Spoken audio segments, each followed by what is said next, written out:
It's Deep Slant 101 presented by Xfinity. My guest today, Desmond King II. Desmond, week one, just around the corner. How excited Yes. are you for the season to Oh start? man, really excited. Preseason went well for us. Feel like we played together. We made plays offensively, defensively, and special teams.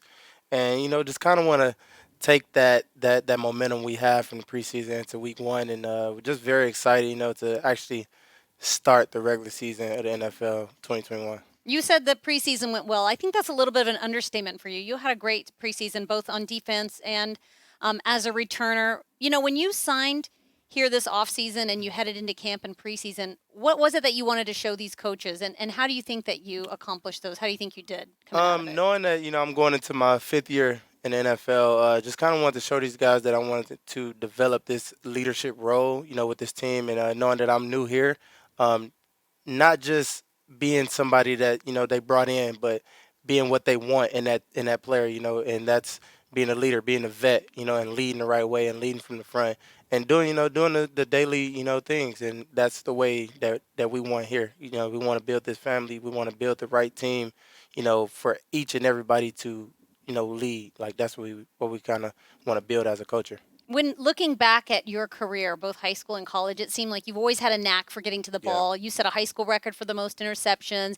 You set college records for yeah, most interceptions. Now you play for Lovie Smith, who this is literally what he talks about every single day is getting yeah. takeaways. So, how does a guy like that make you better at getting more takeaways when that's something that you've actually done really well in your career? Just consistently thinking about takeaways, and that's how you create that mindset of getting the ball, getting the ball out. Whether if it's a forced fumble, a punch, or whether if it's an interception, picking up a fumble, just running to the ball.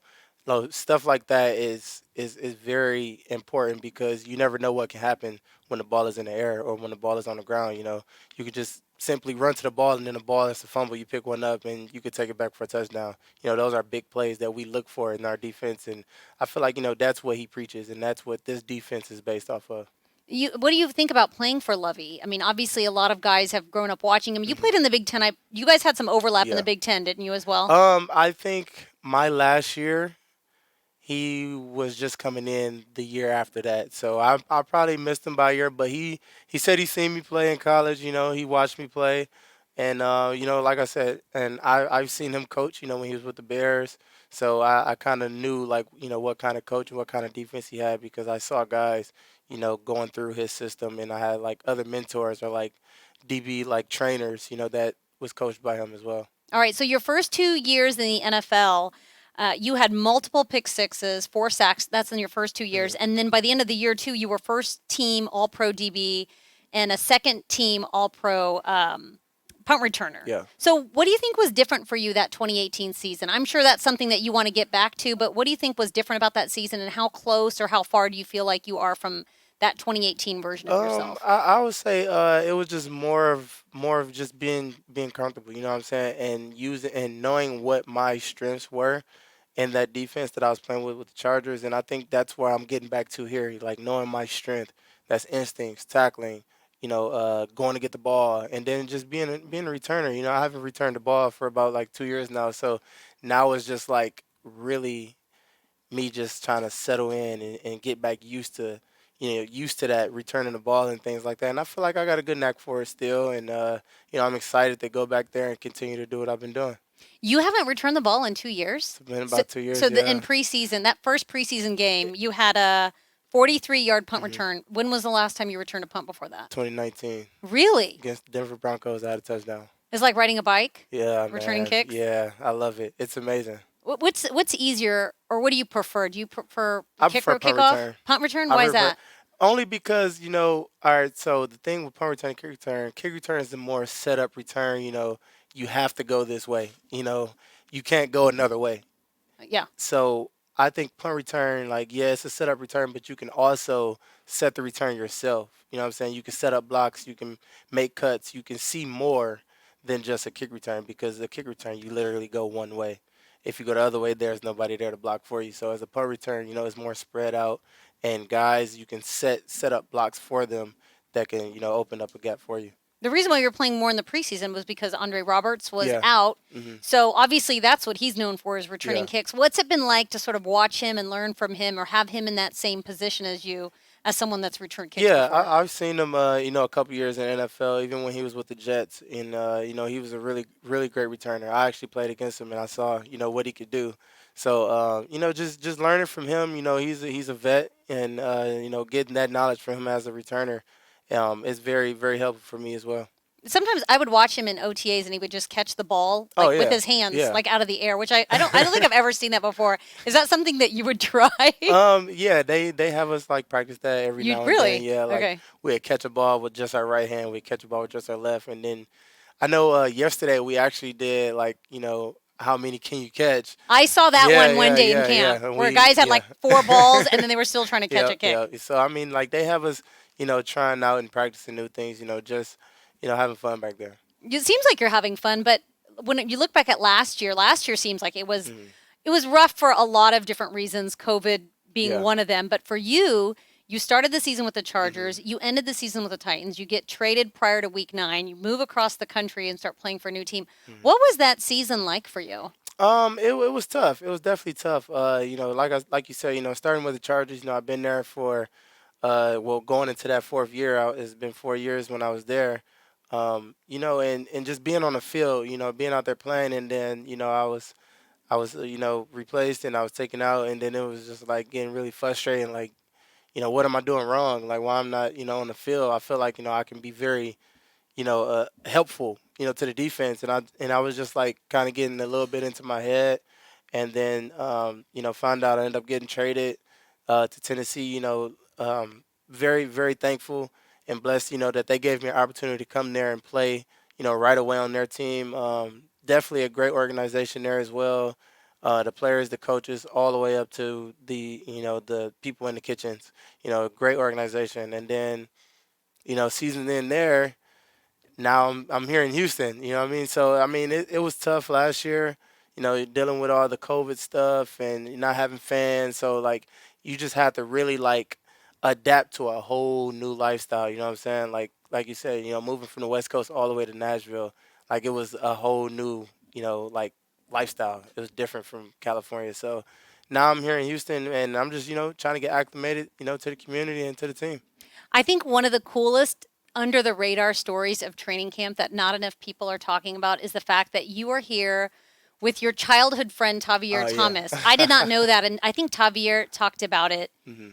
one day at his press conference. You two had known each other since you're 6 years old, Yeah. so it's like your child. You moved to a different city. You've gone all over the league, and now you're playing in the same backfield as your childhood friend. Yeah. Like, what is that like? That must be the coolest feeling to have the two of you in the backfield Yeah, together. definitely, definitely it is. I remember when in the off season he called me, and he was telling me he was on a visit here at Houston. He was like, "Yeah, man, I'm down here right now. I'm probably most likely gonna sign here, you know, And I was just telling him like, "Congratulations, man." He was like, "Anything from you yet?" Like, "Nah, I ain't getting no word yet from nobody." Oh, this is before you'd even heard from This the is before I Texans. even heard from Okay. Houston. So he had just signed, and I would say probably like a week later, I called him. I was like, "Guess where I'm at?" He was like, "Where you at?" I was like, "I'm in Houston." He was like, "What? Stop playing. You lying." I was like, "Yeah." He was like, "You better sign. You better That's a sign." lot of pressure. Yeah, so I came down here, like I said, I didn't know, where I was going. It was a whole new coaching staff, a whole new team. So when I got here, I found out that Lovie Smith was the D coordinator, and that played like a big, big role in me Sure. signing here because I know his system. I had coaches that been in his system that knows, what kind of player I am, and like you said, he did his research on me. He knows what kind of player I am, and he felt like this was like the best system for me, and I was just like, it is. I feel comfortable playing this way because this is what I'm used to. This is my strength. So it was definitely a big part of me, coming here with Tavier and with Lovie Smith being a D coordinator. It was a good fit all around. It was a good fit for you, for Lovey, and for you and Tavier to be Absolutely. back together again. Okay, one more thing before I let you go. Justin Reed, obviously, we saw him doing Hmm. kickoffs in preseason. And before he had a chance to even do it, he was asked one day if he thought there was another player that could go 2 ways, play on offense or Hmm. defense or special teams. And he said, out of all the players on the team, he said your name. He said he could envision you as a slot receiver. Slot receiver. Yeah. So what do you Okay. think about that? Justin Reed Um. likes your receiving skills. So me, growing up, I was actually a running back. So Okay. I played running back all my life until I got to college. And I was offered a scholarship as an athlete. So at first I was playing offense and defense. So they didn't know which one I was going to play until like mid camp. So I ended up moving to cornerback in college, my freshman year mid camp, and then I just became full time DB. Do you ever lobby for being a running back? Oh, I would love to. I would love to play offense again, man. It's so amazing. I Yeah. would love to play I offense. thought you would appreciate that because I felt like Justin really gave you Yeah, some props there. He definitely. likes your ball handling, A your lot, receiving yeah. skills. A lot of people say like I can see that you were an offensive player by the way you return the ball. I was like, hey man, give me that chance and I'll show you what I can do with it. All right, so week 1, there's no Bradley Roby. I know you have Yeah. talked about it being like next man up, but what do Hmm. you feel like you really bring to that backfield when you're back there? I know you've talked about being really vocal and getting everyone Yes. organized back there. Yeah. Tell me a little bit about your role back there. I mean, like I say, it's the same thing, and that's what's so important about that nickel position in this system, this Lovey Smith defense. The nickel back is another linebacker, another DB. That guy has to be vocal for the guys that's next to him and the people that's behind him because we want to make sure everybody's on the same page. And I think that's another reason why they brought me here to do that. And that's what I want to come do. I want to be here. I want to lead the right way. I want to lead from the front and make sure that our defense is set in stone. And let's just keep rolling, man. Just go. Let's keep rolling. I like it. Always a pleasure. Desmond King, best of luck Thank this you. season. Thanks so much for joining Thank you. us. Appreciate it. Thanks for watching and go Texans. Like, subscribe, and ring the bell for new content.